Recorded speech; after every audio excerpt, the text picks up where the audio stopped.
No one will outwork me. No one. I love and I respect you guys. You motherfuckers won't outwork me. Really, the two things I want to say are, you got to be the hardest workers in the room. And don't fuck the opportunity up. Instead of telling you what I think you should be doing, or how you could be better, or I thought, well, let me just speak from the heart, speak from my gut, and really not have anything prepared, but just tell you what's worked for me.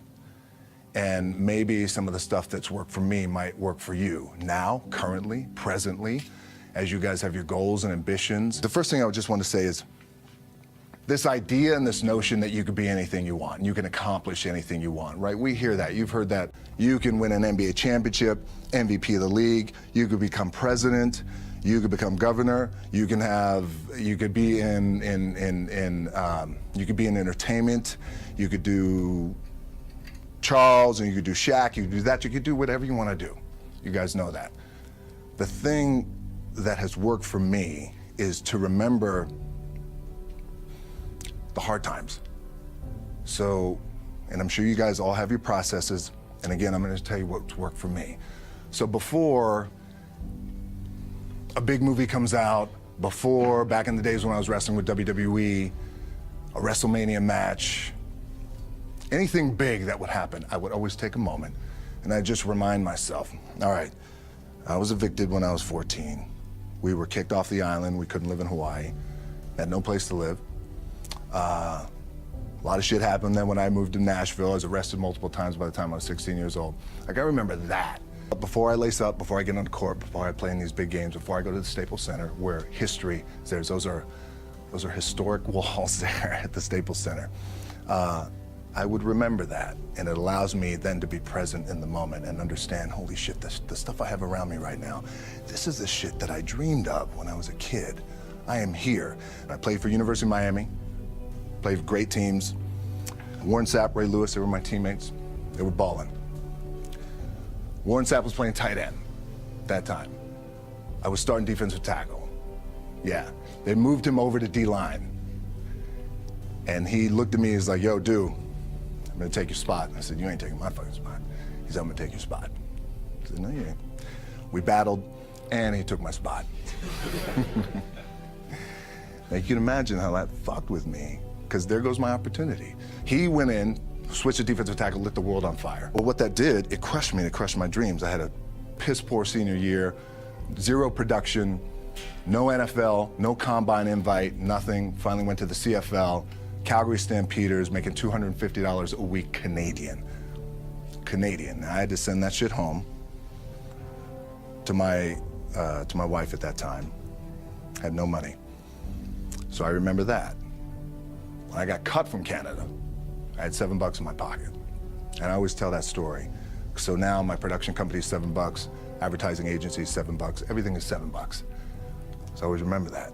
What helps me is to keep the hard times in the front of my mind, because it allows me to go into these big moments that I've worked my ass off, and you guys have worked your ass off. It allows me to go into these big moments with a different perspective. What it also does for me, and again, this is what works for me. Like, I keep my back, excuse my language, my back is up against this motherfucker.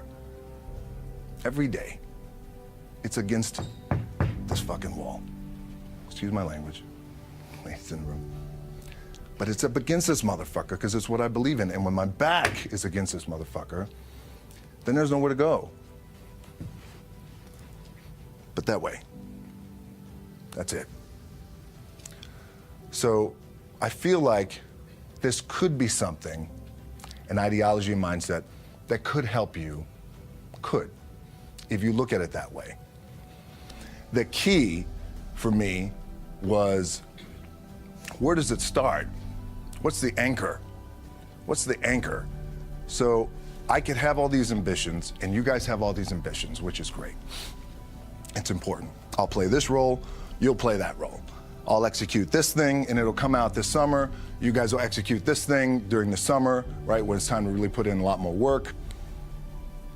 But the key with me is just always finding what the anchor is. And the fucking anchor is getting up at 4 o'clock in the morning every day, before anybody else. And grounding my thought process is in the no one will outwork me. No one. I love and I respect you guys. You motherfuckers won't outwork me. All starts with this. 2 hands, putting it to work. The anchor for me has always been the work in terms of the weight room training. So when I first started wrestling, I was 6 years old, rolling on the mats with my dad. My old man, a lot of you guys will know this. Yeah, Rocky Johnson. My old man was Rocky Johnson. He was the first black WWF at that time. First black WWE tag team champions with Tony Atlas back in 1983.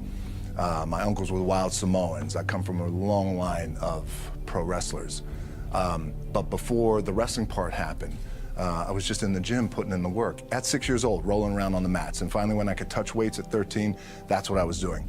But the weight part for me and the gym part has always been, has to be the anchor. But eventually, and I promise you this, the one thing that will never, ever, ever go away is you get your ass in that weight room and you put in the work.